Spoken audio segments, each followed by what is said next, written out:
Kita akan mulai melihat bagaimana sosiologi politik klasik.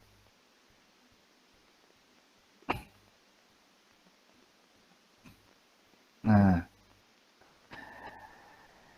kajian tentang sosiologi politik itu sangat diwarnai oleh pemikiran Karl Marx. Ya, Karl Marx adalah salah satu nabinya sosiologi, salah satu bapak ilmu sosiologi yang teori-teorinya menjadi dasar bagi kajian-kajian ilmu sosiologi sampai saat ini.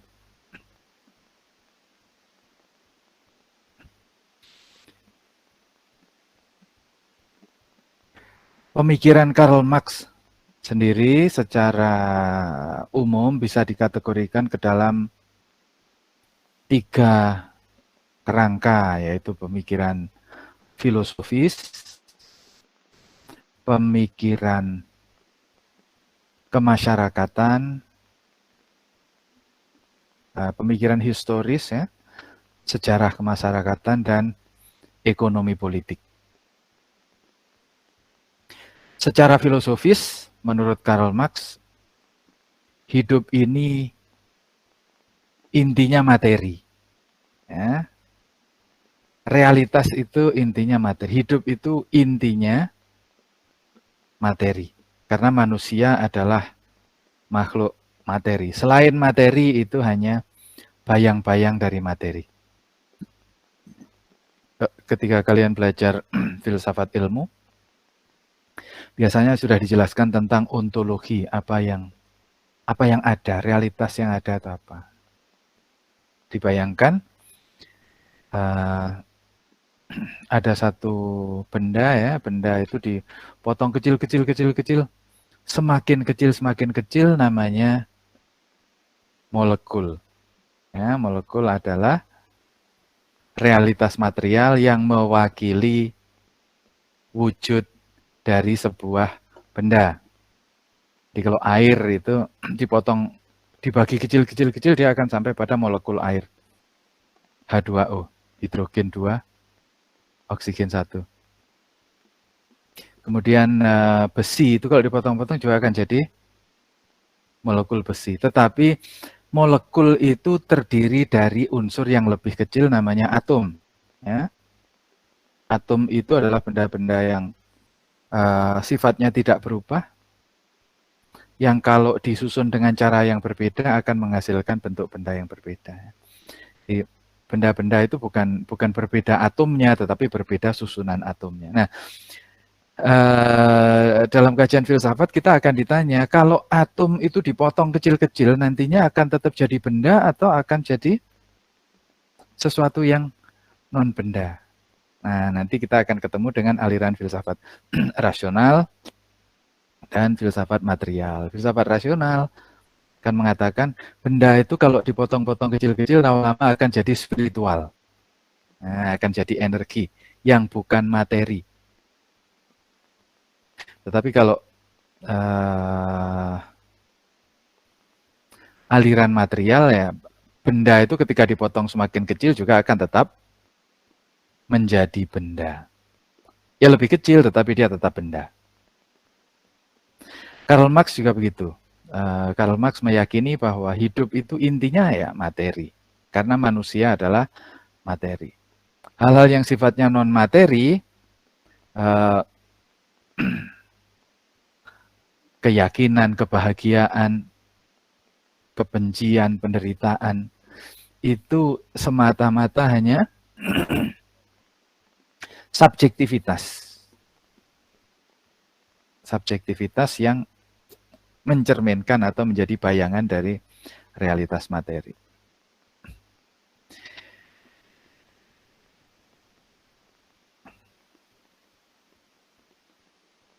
Nah, yang kedua, pemikiran Karl Marx yang kedua adalah pemikiran historis, sejarah. Ya, sejarah Karl Marx itu, menurut Karl Marx, sejarah hidup manusia itu selalu diwarnai oleh konflik. Masyarakat terbagi menjadi dua kelompok atau dua kelompok besar, yaitu elit dan massa. Kelas atas dan kelas bawah. Sebelumnya tidak disebut kelas karena yang memunculkan istilah kelas itu adalah Karl Marx. Sebelum Karl Marx istilah kelas tidak terlalu dikenal.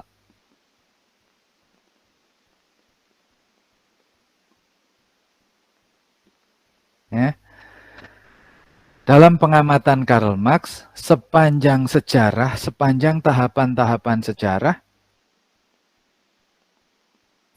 kehidupan manusia itu diwarnai oleh upaya penindasan kelompok atas dan upaya perlawanan kelompok bawah. Zaman dulu sekali, zaman klasik itu adalah antara bangsawan dan rakyat jelata. Apa yang membedakan bangsawan dan rakyat jelata? Apakah bangsawan itu selalu lebih pintar dibanding rakyat jelata? Apakah bangsawan itu selalu lebih hebat dibanding rakyat jelata? Apakah bangsawan itu selalu lebih mampu dibanding rakyat jelata? Sebenarnya tidak. Ya, bangsawan itu juga banyak juga yang goblok, banyak juga yang nggak bisa apa-apa, banyak juga yang miskin. Nah, sementara rakyat jelata itu banyak juga yang pinter, cerdas, berkontribusi di masyarakat, punya kemampuan. Tetapi ya, menjadi bangsawan itu kan lebih enak dibanding menjadi rakyat jelata. Karena menjadi bangsawan itu artinya dihormati, punya kekuasaan, ya, bisa menyuruh-nyuruh orang, bisa mendapatkan harta kekayaan lebih banyak. Oleh karena itu orang berebut menjadi bangsawan. Yang sudah menjadi bangsawan, yang sudah berada di keluarga bangsawan, dia akan mempertahankan status kebangsawanannya, ya, peran kebangsawanannya, dan mencegah orang lain. Jadi meskipun anaknya raja itu nggak mampu memimpin, tidak punya kemampuan, ya tetap dia akan dipertahankan, dia akan mempertahankan diri bahwa ini adalah hak saya, hak kalian itu nurut. Hak saya berkuasa. Jadi hubungan antara bangsawan dan rakyat jelata menurut Karl Marx itu bukan hubungan baik-baik saja. Ya, itu adalah hubungan kekuasaan, dan kekuasaan itu selalu sifatnya kompetisi. Bangsawan selalu ingin mempertahankan posisinya untuk berkuasa, mendapatkan lebih banyak, ditaati, dan lain-lain. Oleh karena itu, para bangsawan itu menyiapkan aturan. Siapa yang tidak taat dihukum. Ya, siapa yang melawan dibunuh. Itu adalah upaya untuk mempertahankan kekuasaan. Sementara rakyat jelata, sebaliknya, dia akan mencari celah untuk menghindar dari dampak negatif kekuasaan. Kalau perlu, dia menggulingkan raja dan menjadi penguasa. Sejarah kekuasaan dimanapun itu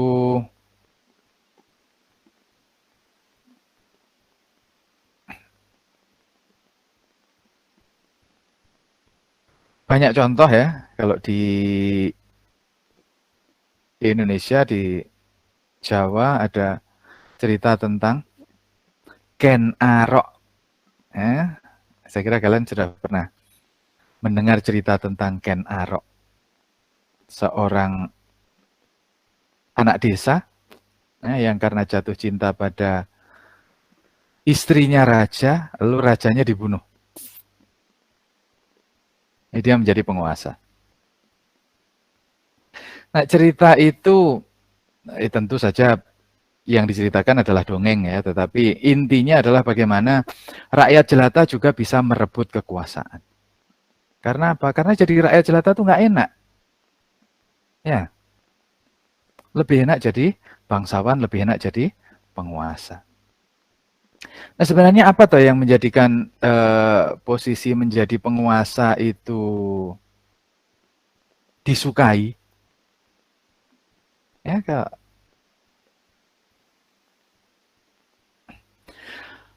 menurut Karl Marx,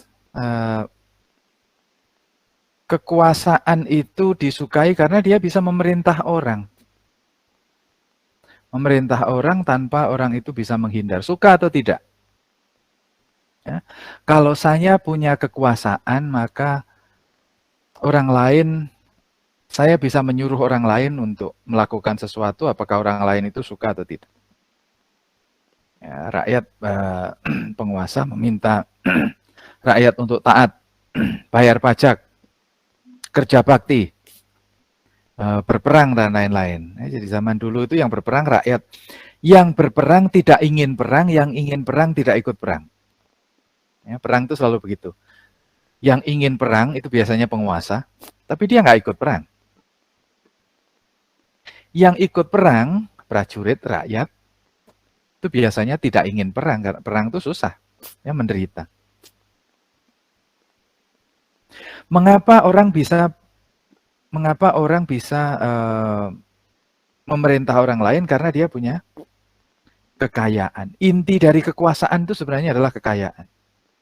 Kekayaan dalam arti materi. Siapa yang punya materi banyak sekali, maka dia akan berkuasa. Dan orang memperebutkan kekuasaan itu intinya adalah memperebutkan materi. Karena dengan punya materi kita bisa memerintah siapa saja untuk melakukan apa saja yang kita sukai. Ya. Sehingga inti dari kekuasaan, inti dari politik itu adalah kekuasaan. Kekuasaan itu artinya kekuatan. Kita bisa memaksa orang lain untuk melakukan sesuatu. Apakah orang lain itu suka atau tidak? Itu yang disebut sebagai power. Ya. Bahasa Jermannya Macht. Bahasa Arabnya Al-Quwah. Bahasa Melayunya kekuasaan atau kuasa. Kekuasaan adalah kemampuan, kesanggupan memerintah orang lain, melakukan sesuatu terlepas dari orang lain itu suka atau tidak. Ya, intinya kalau Karl Marx seperti itu. Sehingga dalam dunia politik, orang yang punya jabatan itu bisa merintah-merintah.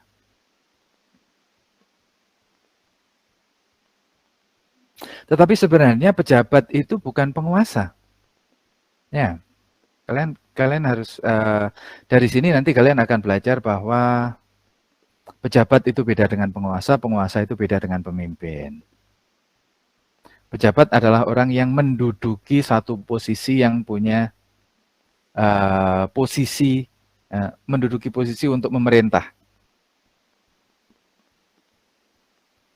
Tetapi setiap pejabat itu selalu punya atasan.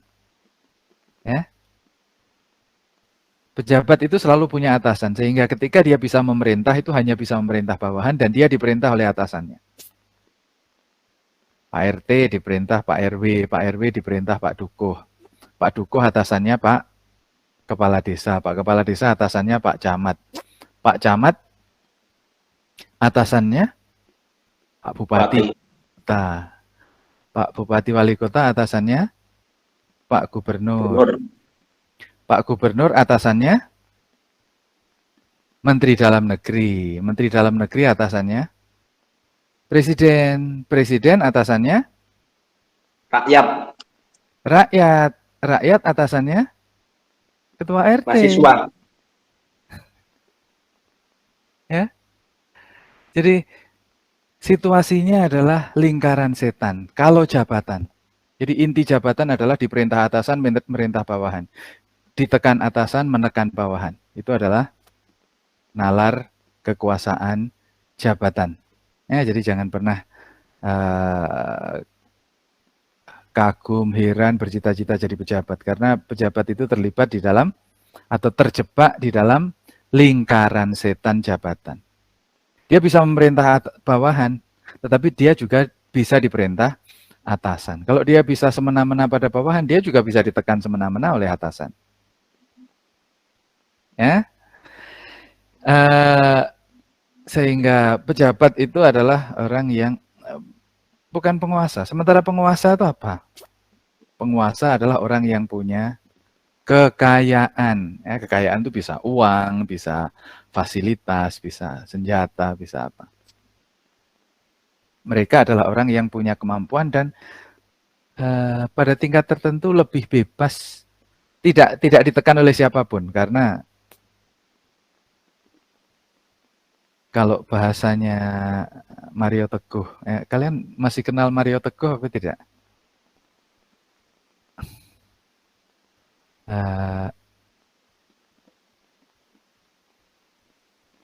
Problem perempuan itu laki-laki.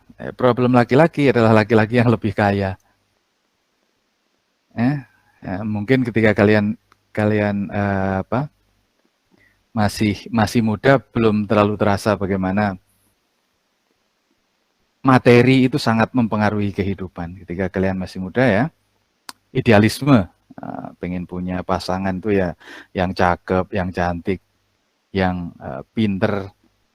Pada akhirnya hidup itu nantinya akan dikendalikan oleh siapa yang punya materi.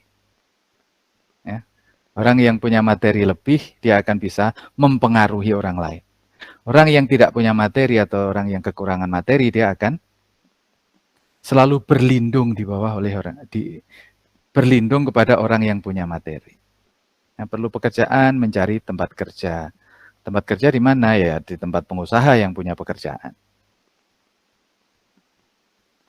Ya, sehingga nalar politik menurut Karl Marx, politik itu artinya kekuatan, kekuasaan dalam artian kekuatan, dan kekuatan itu intinya adalah kekayaan. Sehingga pada alur yang sebaliknya,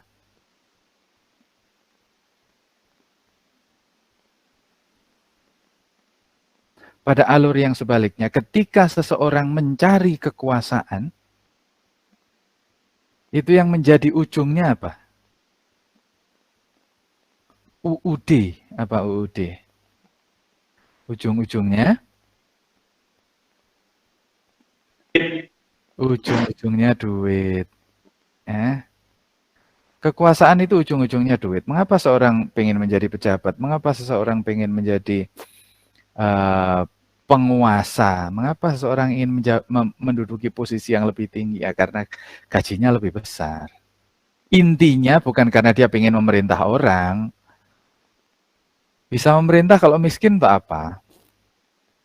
Nggak usah memerintah deh, yang penting dapat uang. Jadi relasi ini ya, nalarnya Karl Marx ini, orang nggak akan mau memerintah kalau dia tidak, orang tidak mau diperintah kalau tidak digaji. Orang tidak mau menggaji kalau dia tidak mau diperintah.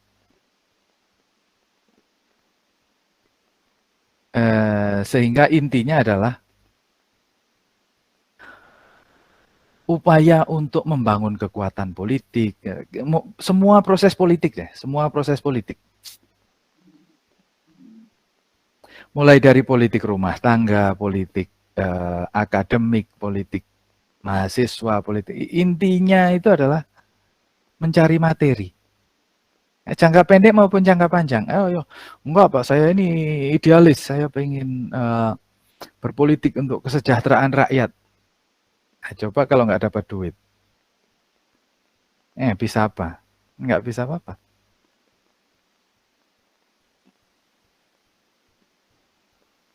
Sehingga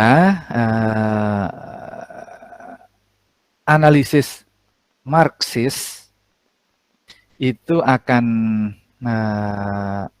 mengajari kita melihat nalar politik itu melalui logika kekayaan. Ini kekayaannya ada di mana?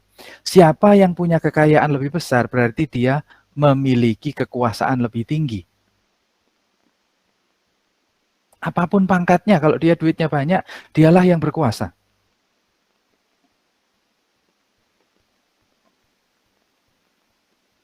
Tetapi sebenarnya Karl Marx itu menariknya adalah dia menceritakan realitas itu bukan sebagai realitas normatif, tetapi deskriptif yang negatif. Artinya apa? Bahwa menurut Karl Marx, kekuasaan itu intinya adalah kekayaan. Jadi orang mencari kekuasaan, orang berpolitik itu intinya mencari uang, tapi itu adalah realitas yang salah, yang harus dibetulkan. Ya, justru Karl Marx ini adalah orang idealis. Dan semua gerakan idealis itu berhutang kepada pemikiran Marxisme. Ya, tidak ada pemikiran idealis yang, atau sebagian besar lah ya, terutama di negara-negara berkembang seperti negara kita ini, semua gerakan pemberdayaan, semua gerakan untuk mensejahterakan, semua gerakan pembangunan itu sebenarnya lebih kepada upaya membangun kesetaraan. Bagaimana orang yang miskin tidak menderita karena miskin, bagaimana orang yang kaya tidak dibiarkan kaya semena-mena. Ya. Itu adalah nalar dari idealisme Marxis. Jadi pemikiran Karl Marx itu ada dua sisi ya.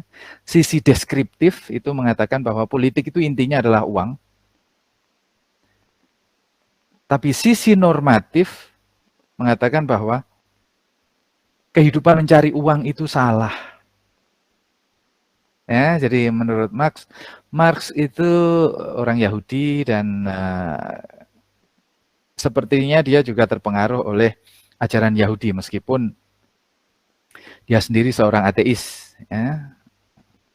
Tetapi dia dibesarkan dari keluarga Yahudi sehingga meskipun dia tidak percaya Tuhan, tidak percaya akhirat, tapi cara berpikirnya adalah cara berpikir yang meyakini fitrah manusia itu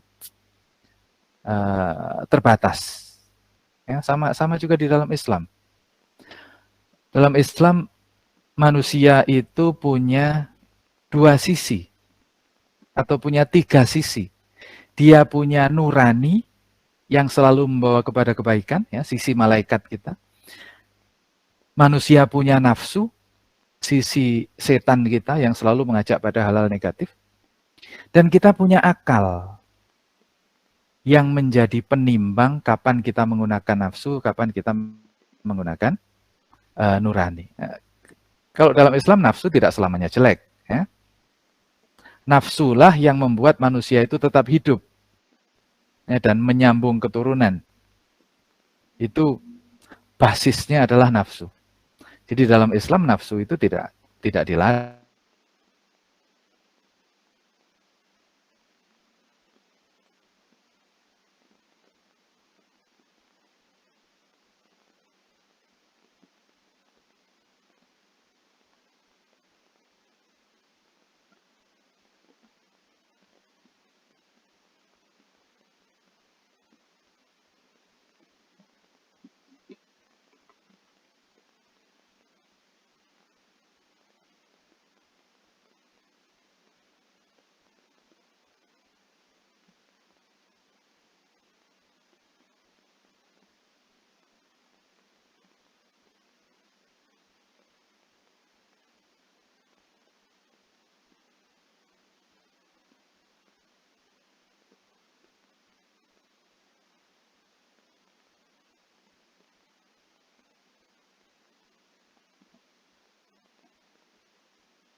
Oke, terputus tadi ya.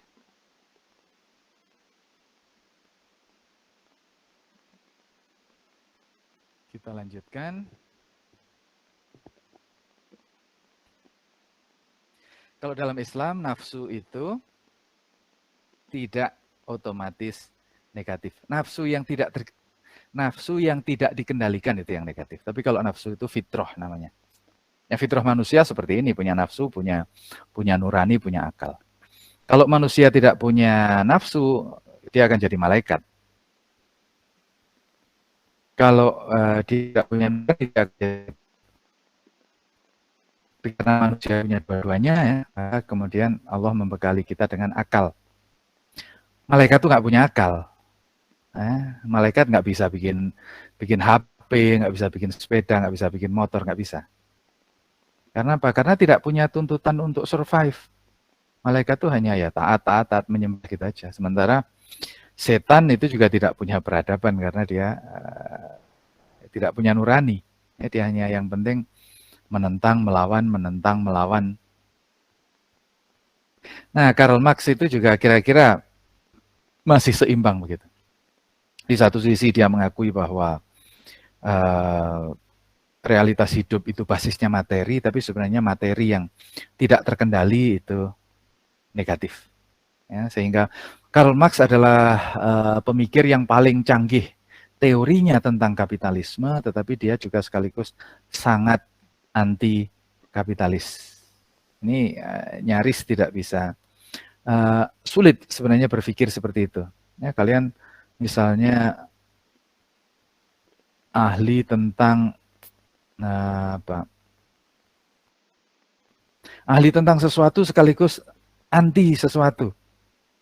Mengkaji sesuatu untuk dihilangkan, mengkaji sesuatu untuk dimusnahkan, itu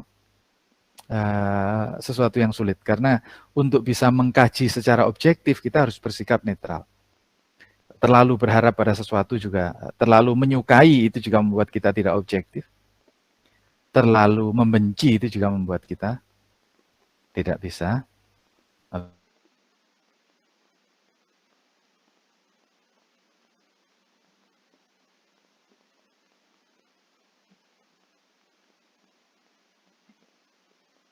sepanjang sejarah manusia, kehidupan kita itu selalu diwarnai oleh pertentangan antara kelompok atas dan kelompok bawah. Nanti klasik itu tadi antara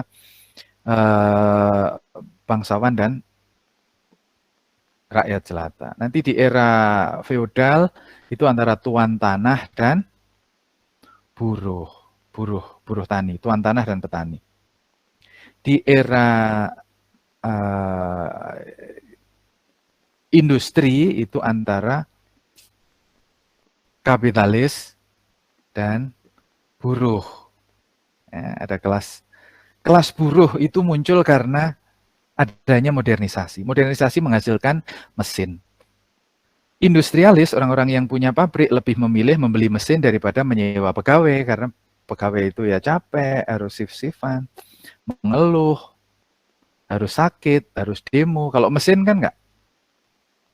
Ya, mesin bisa jalan panjang hari sepanjang malam, begitu rusak, betulin, nggak bisa dibetulin, jual, ganti lagi. Selesai. Nggak perlu ada demo-demo, nggak perlu ada drama-drama. Hidup itu produktif. Dan karena itulah kemudian banyak buruh yang tertekan posisinya karena dihadapkan dengan mesin. Nah, akhirnya semua buruh punya kesadaran bahwa kita ternyata nasibnya sama, kita berhadapan dengan mesin. Nah, nanti akan muncul kelas baru dengan adanya atau dengan lahirnya artificial intelligence, kecerdasan buatan.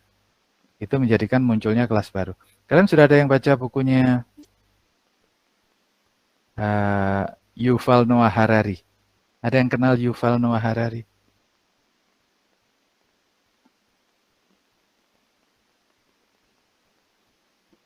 Nggak ada ya, nanti coba kalian membaca, cari bukunya Yuval Noah Harari. Kalau ada nanti coba saya kirim. Yuval mengatakan bahwa munculnya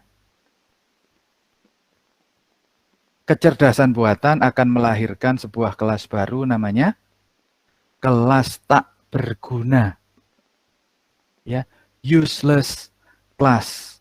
Orang yang kemampuan skillnya, keterampilannya tidak mampu bersaing dengan komputer. Sekarang ini banyak pekerjaan yang musnah, hilang karena keberadaan komputer. Tukang ketik, kalau dulu zaman saya masih kuliah ya, 30 tahun lalu, tukang ketik itu adalah profesi yang sangat menghasilkan. Karena tidak semua orang bisa mengetik, apalagi ketik komputer. Tetapi sekarang kemampuan mengetik itu sudah hilang. Sebentar lagi kemampuan menulis itu sudah hilang. Ya tadi anak saya usia 4 tahun ya belum bisa baca. Itu WhatsAppan dengan temennya yang usianya sama-sama 4 tahun, janjian mau ke TPQ nanti sore. Nggak perlu bisa baca untuk bisa mengoperasikan peralatan canggih. Sopir, kalau dulu sopir itu profesi yang standar ya, profesi yang terhormat. Lama-lama nanti sebentar lagi sopir hilang karena mobil nggak perlu disopiri. Ya.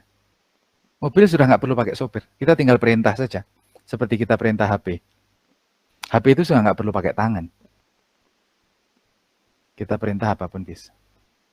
Satpam sekarang juga sudah sangat berkurang karena diganti oleh CCTV.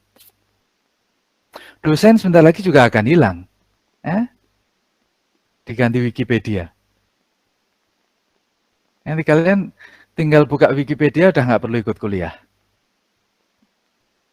Dokter sebentar lagi juga akan sangat berkurang, diganti oleh HP. Jadi nanti kalau orang sakit telepon dokter, tinggal oleh dokternya tempelin HP, suruh nempelin HP ke dada, begitu udah diketahui penyakitnya apa.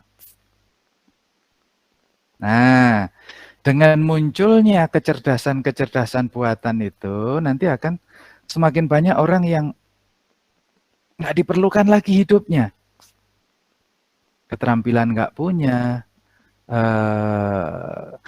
produktivitas ekonomi tidak punya, kapasitas militer untuk bertahan tidak punya. Jadi hidup itu kan intinya produktif atau menjadi petarung. Produktivitas ekonomi dan produktivitas militer. Itu dalam bahasa yang paling aneh ya. Menjadi penghibur ya juga sudah tidak ada. Nah, itulah yang nanti akan sangat banyak kelompok seperti ini yang disebut sebagai kelas tak berguna, yang nggak punya lagi kontribusi. Kontribusi ekonomi nggak punya, kontribusi militer nggak punya. Nah, enaknya diapain orang semacam ini? Nah, pertanyaan itu yang kemudian dijawab oleh Yuval Noah Harari. Suruh ngegame, kasih narkoba, tunggu sampai mati. Dah, karena dia emang nggak ada gunanya manusia itu. Jadi kalian harus waspada, jangan sampai kalian terjebak menjadi manusia tidak berguna. Karena sebentar lagi akan muncul kelas tidak berguna sebagai efek samping dari munculnya mesin cerdas. Sekarang ini segala sesuatu serba otomatis, hal-hal yang keterampilan manual,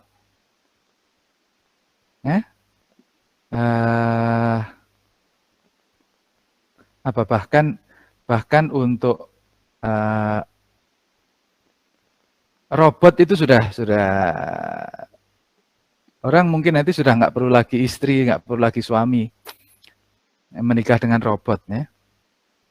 Karena robot sudah bisa macam-macam. Sudah seperti manusia. Orang nggak perlu lagi hamil karena yang hamil nanti robot. Sekarang beberapa waktu lalu ada berita bahwa ada satu negara yang sudah membolehkan laki-laki untuk hamil. Bukan hanya perempuan. Gimana caranya laki? Gampang. Ya, tinggal rahimnya dipasang dibuatkan rahim buatan untuk laki-laki ya. Kayak kanguru itu ada kantongnya nanti. Jadi teknologi itu nanti akan mempengaruhi perkembangan masyarakat. Sebagaimana mesin itu melahirkan kelas buruh, maka artificial intelligence akan melahirkan kelas tidak berguna. Nah, karena intinya kekuasaan adalah kekayaan. Nanti kalau orang sudah punya kekayaan, dia akan bisa menciptakan banyak hal. Oke, ini pemikirannya Karl Marx. Tetapi pemikiran Karl Marx itu ya tidak bisa melenggang begitu saja karena ternyata mendapatkan banyak tantangan. Ya. Salah satunya dari sesama orang Jerman. Ya, orang yang sangat banyak mengkaji Karl Marx, tapi sekaligus pemikirannya menggusur pemikiran Karl Marx, itu Maximilian Weber. Masyarakat itu tidak terbagi ke dalam kelas yang berbasis ekonomi. Ya. Orang itu tidak semata-mata mencari ekonomi. Mungkin saya sudah pernah menjelaskan kemarin ya. Orang itu mencari apa yang dia tidak punya. Orang yang tidak punya duit, ya dia cari duit. Tapi orang yang tidak sehat, dia akan membuang duit untuk mencari kesehatan. Orang yang merasa kurang gaya, dia akan menghabiskan uangnya untuk bergaya. Nah, biar miskin yang penting gaya. Gitu kan? Sekarang ini kan kehidupan artifisial, kehidupan online itu menjadikan tampilan kita itu bukan tampilan apa adanya sehari-hari, tetapi apa yang bisa kita tampilkan di medsos. Itu yang lebih penting. Dan orang lebih peduli pada komentar netizen daripada situasi nyata kehidupan. Mengapa begitu? Karena menurut Max Weber, sejak zaman Max Weber ya, zaman Max Weber belum ada medsos. Tetapi sejak zaman Max Weber sebenarnya perkembangan masyarakat itu tidak serta-merta soal materi. Tetapi masyarakat itu tersusun berdasarkan hierarki sosial yang berbasis pada status. Status inilah yang lebih penting daripada materi. Karena dengan orang punya status, tidak perlu dia mencari materi, dia akan mendapatkan materi karena dia punya status tanpa harus berusaha.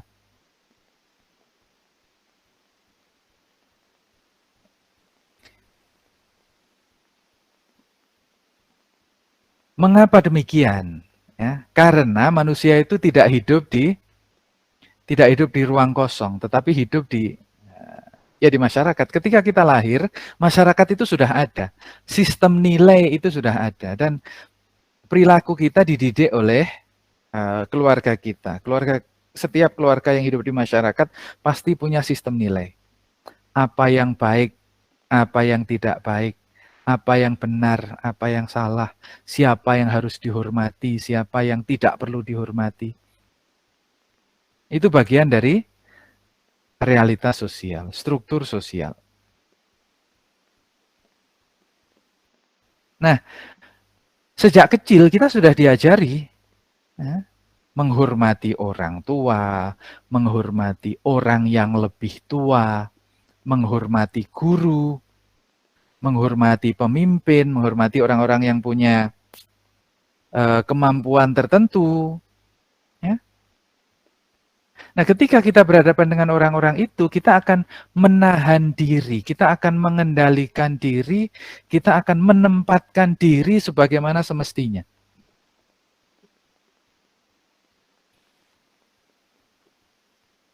Sekaya apapun kalian, siapapun orang tua kalian, kalau di kelas, kalian nggak akan mungkin melawan saya. Ya. Sayalah penguasa di kelas. Bukan karena saya punya banyak uang, bukan. Karena status. Status saya adalah dosen, status kalian adalah mahasiswa. Tugas dosen adalah memarahi mahasiswa, ya. Mengajari dan memarahi mahasiswa. Mahasiswa tidak punya hak memarahi dosen. Itu terjadi sejak zaman dahulu. Jadi meskipun tadi Karl Marx mengatakan intinya adalah mencari kekayaan, menurut Max Weber itu gambaran yang salah, penjelasan yang salah. Karena kekayaan dan kekuatan itu bukan ujung dari kehidupan. Nggak ada orang yang cita-citanya menumpuk harta, itu nggak ada. Cita-citanya menumpuk harta tapi menjadi orang yang tidak terhormat, itu nggak ada. Orang mencari harta, orang mencari kekayaan, orang mencari jabatan pangkat itu dalam rangka dihormati. Semua pejabat itu pasti menyembunyikan kesalahannya. Para koruptor itu selalu tampil kemana-mana pakai peci, ya kan? Mana-mana pakai bismillah.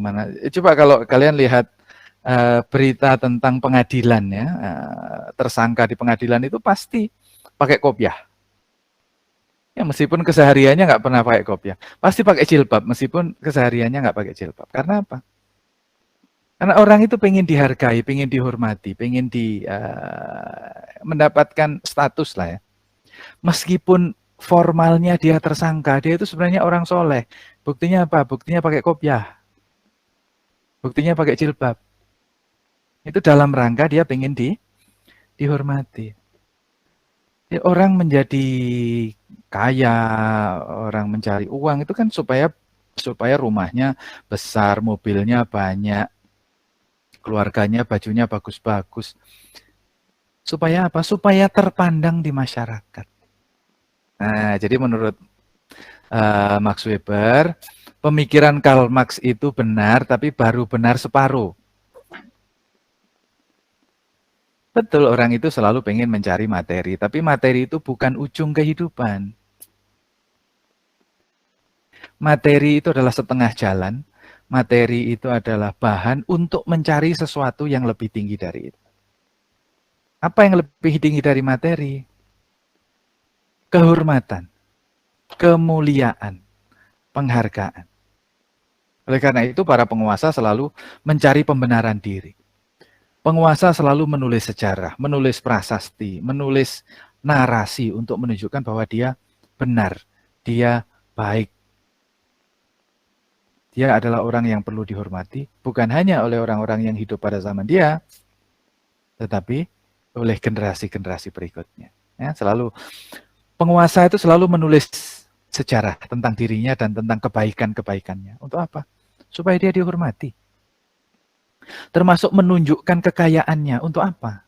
Kekayaan itu nggak bisa dimakan. Ya, kita punya mobil 10, yang bisa kita naiki juga cuma 1. Kita punya uang banyak, kita makan juga cuma 1 piring. Ya, kita punya baju banyak yang bisa kita pakai juga cuma 1. Sehari kalau pun mau ganti baju paling juga berapa kali, gitu kan? Tetapi kita punya banyak itu dalam rangka kita tunjukkan pada orang lain bahwa kita kaya, kita hebat, kita sukses.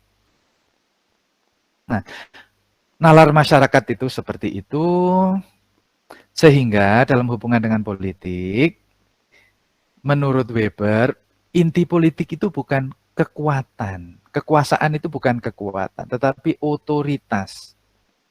Ya. Kalau Karl Marx tadi mengatakan kekuasaan adalah kemampuan memerintah orang lain melakukan sesuatu terlepas orang lain itu suka atau tidak, setuju atau tidak setuju.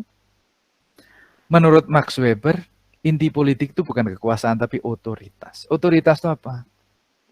Otoritas itu adalah hak untuk ditaati. Ya, orang yang punya kekuasaan memerintah orang untuk melakukan sesuatu. Orang yang punya otoritas tidak perlu memerintah, orang itu sudah melakukan sesuatu sendiri. Kalian tidak perlu diperintah oleh orang tua untuk bersikap sopan pada orang tua. Ya, begitu ketemu orang tua ya otomatis kita sopan. Begitu ketemu guru, ketemu ustadz, ketemu kiai, ya kita akan hormat, kita akan mendengarkan. Nggak perlu diperintah. Kalau ketemu Pak Lurah ya sebagai warga biasanya kita perlu diperintah melakukan sesuatu. Tapi kalau orang itu benar-benar punya kekuatan diri, nah yang disebut Weber sebagai otoritas, tidak perlu memerintah. Orang itu sudah mentaati. Ya, jadi kalau menurut Karl Marx tadi, inti politik itu adalah kekuatan, memaksa orang lain. Kalau Max Weber, inti politik itu adalah otoritas, membuat orang lain terpaksa, ya, tanpa harus kita yang memaksa. Ya, karena kita punya otoritas. Punya uang, tidak punya uang, kalau orang itu punya posisi sebagai sesepuh, ya, orang yang dituakan. Karena pengalamannya, karena ilmunya, karena keahliannya, orang lain akan mengikuti. Karena kita hormati. Ya, rasa hormat itulah yang membuat seseorang tunduk kepada orang lain tanpa perlu diperintah. Dan itulah inti dari kekuasaan yang sebenarnya menurut Max Weber. Mengapa seseorang bisa membuat orang lain tunduk? Karena status.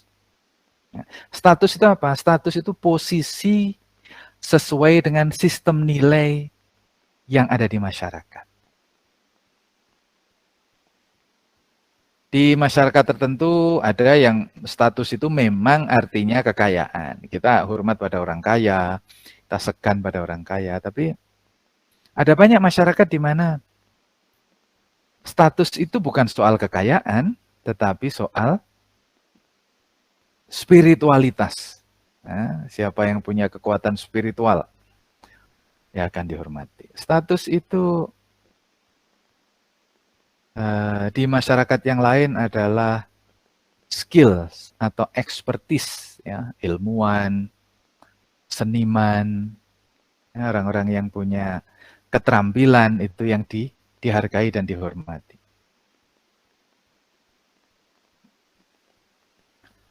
Di Jerman misalnya ya, saya pernah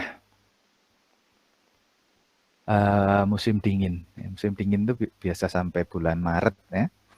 Musim dingin begini saya perjalanan liburan, kalau musim dingin itu biasanya banyak libur. Suatu ketika saya naik kereta api. Kalau musim dingin pakai jaket ya, jaketnya tebal sekali dan saya tidak pernah beli baju baru, saya selalu beli bajunya di baju pantas pakai ya, baju bekas karena lebih murah dan biasanya modelnya bagus-bagus karena pilihan orang. Tetapi rupanya jaket yang saya pakai itu agak kebesaran. Ya bagus modelnya, tetapi nyaman dipakai, tetapi tidak modis. Gitu. Nah, dalam perjalanan kereta api antar kota, luar kota, saya kuliah itu dekat Belanda, jadi pakai kartu mahasiswa itu bisa naik kereta api gratis sampai ke Belanda. Ada polisi patroli masuk ke kereta api karena biasanya ya banyak anak-anak menyelundupkan ganja, karena ganja itu di Belanda bebas ya. Jadi kalau kalian pengen ngerasain ganja, nanti kapan-kapan jalan-jalan ke Belanda ya, di sana ngafe itu boleh ya, legal. Kalian mau pakai morfin itu boleh di sana. Nah, anak-anak yang kuliah di Jerman termasuk anak Indonesia itu sering gitu ke Belanda, lalu nanti dibawa ke tempat kos di Jerman. Sementara di Jerman itu haram, ya, ilegal. Nah, Pak polisi itu kemudian lihat-lihat biasa kan. Nah, mungkin karena pakaian saya tidak terlalu modis, membuat dia curiga, atau kalau tidak ya pengen tahu lah ya, ini siapa gitu. Lalu dia mendatangi saya, tanya, punya kartu identitas? Saya keluarkan kartu mahasiswa. Nah, dia langsung mundur, bersikap tegap, langsung hormat. Dr. Phil. Ya. Dia melihat kartu saya, itu saya mahasiswa S3. Kalau di sana mahasiswa S3 itu kan bukan kuliah, tapi bekerja. Kita meneliti. Ya, saya sebagai peneliti S3, Doctor of Philosophy, itu sangat dihormati di Jerman. Sehingga Pak polisi itu kaget ya, dikira saya hanya imigran gelap atau penyelundup narkoba, langsung dia mundur, Dr. Phil. Karena apa? Karena di Jerman ilmuwan itu sangat dihormati. Kalau sudah yang namanya profesor, kebetulan dulu ada di kampus saya itu wakil direktur rumah sakit Profesor Bedah Jantung. Itu orang Jogja, ya, rumahnya dekat Joteng Timur situ. Dia cerita, semua urusan itu dengan siapapun di negara Jerman itu akan beres ketika saya mengatakan saya seorang profesor.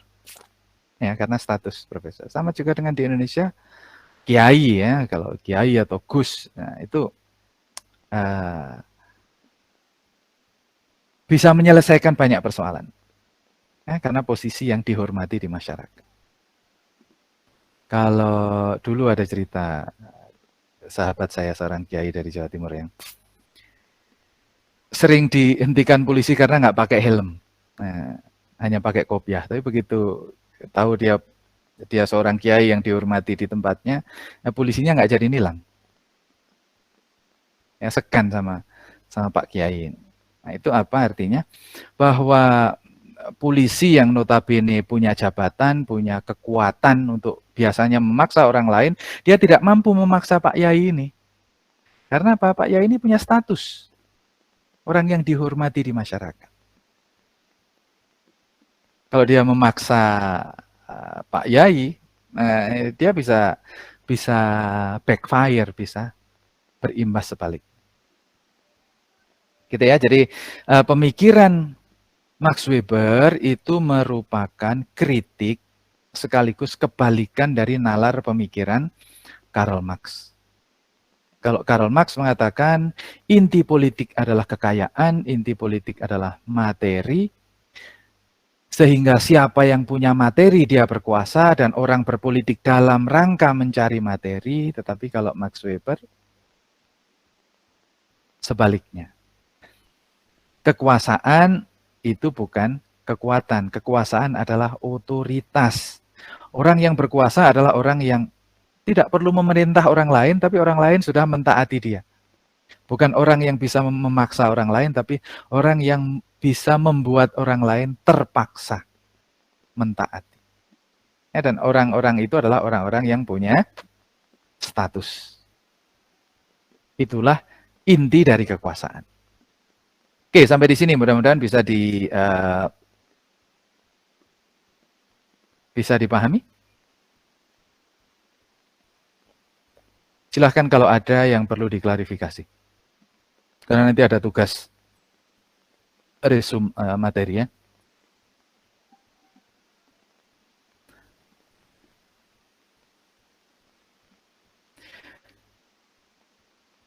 Bisa dipahami ya? Bisa dibedakan secara sederhana bahwa Karl Marx itu inti politik adalah materi. Orang punya ilmu mencari kekayaan, orang punya tampang, cantik, ganteng untuk mencari kekayaan, orang punya kesaktian mencari kekayaan. Karena kekayaanlah yang membuat seseorang bisa berkuasa. Tetapi kalau Max Weber, inti dari kekuasaan, bahkan inti dari kehidupan adalah status. Orang berlomba-lomba mencari materi itu bukan dalam rangka makan banyak-banyak atau beli barang banyak-banyak, tidak. Ya. Jadi kalau orang kaya itu nggak punya jam tangan banyak itu enggak. Saya punya jam tangannya satu tapi mahal. Ya, ada kawan saya tinggal di Perancis pernah didatangi suatu ketika oleh seorang aktivis dari Jakarta. Dia bukan pejabat, tokoh akademik. Ya. Ini hampir, bro, nanti kapan temani saya ya belanja jam untuk istri saya ya. Kita cari yang minimal harga 10.000 lah. 10.000 euro itu artinya 150 juta. Ya, kawan satu ini seorang dosen ingin mencarikan jam tangan untuk istrinya minimal harganya 150 juta. Bukan mencari jam tangan banyak-banyak gitu, enggak. Jam tangannya satu, fungsinya sama. Tetapi ya, apa sih bedanya dari segi fungsi ya, antara jam harga 150.000 dengan harga jam 150 juta? Ya sama saja, jam itu hanya bisa dipakai secara akurat di satu zona waktu tertentu. Nanti kalau dia pergi ke tempat lain ya harus menyesuaikan. Kalau tidak ya tidak akan fungsi. Tetapi dengan menggunakan jam itu orang tahu, oh orang kaya ini. Ya meskipun orang kaya hanya diketahui oleh sesama orang kaya, orang yang tidak kaya nggak tahu harga jam itu apa. Harga jam yang mahal itu mereknya apa saja saya juga nggak tahu ya.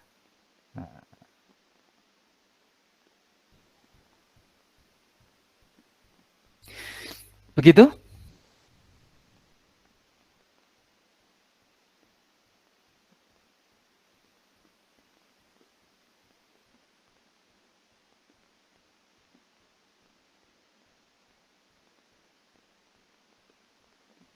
Mudah-mudahan cukup jelas